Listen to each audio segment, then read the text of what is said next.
Mahiya naman kayo sa inyong kapwa Pilipino. Ginagago nyo talaga yung mga Pilipino, no?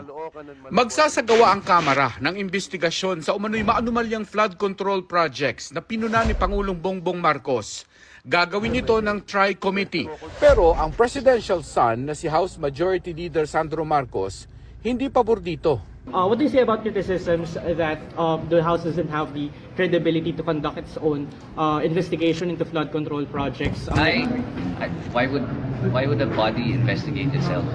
Iba din tong mga public servants natin, no? Pag nagkakahulihan na, gusto ba naman imbestigahan yung kani-kaniyang mga sarili? Ginagago nyo talaga yung mga Pilipino, no? Yung mga boss nyo na mga Pilipino, mga ordinaryong Pilipino. Saan ka ba nakakita ng isang magnanakaw?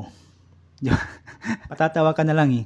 Saan ka ba makakakita ng isang insidente na yung magnanakaw, imbis na yung pulis yung mag-imbestiga, yung magnanakaw, iimbestigahan niya yung sarili niya. Di ba? Kapag ginawa nyo yan, makakaasa pa ba kami ng hustisya na may makukulong sa inyo, na may mapapanagot sa inyo na mga kurap na mga congressman at mga senador? Siyempre hindi ko naman nilalat, no? Hindi naman sila lahat dyan mga talagang mga kurap. Pero mostly, kung maaalala nyo lang yung sinabi nga ni BBM, di ba? Mga kickback, mga initiative, errata, SOP, for the boys.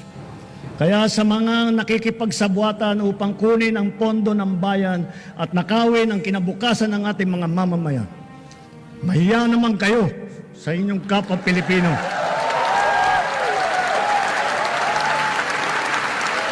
Mahiya naman kayo sa mga kabahayan nating naanod o nalubog sa mga pagbaha.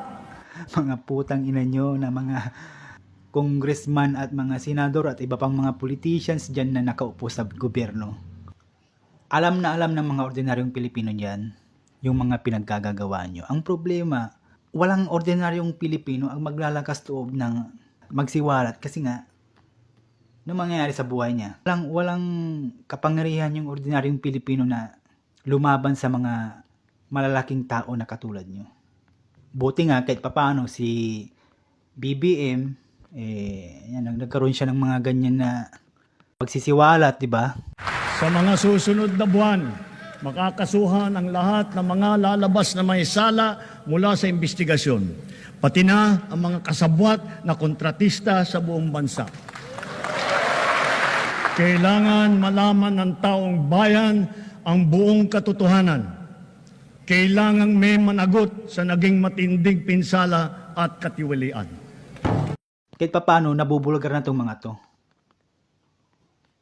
Diba? So, sana itong mga corrupt na mga politicians natin may mapanagot. Kasi sobrang talamak na, sobrang grabe na sobrang grabe na yung corruption sa Pilipinas.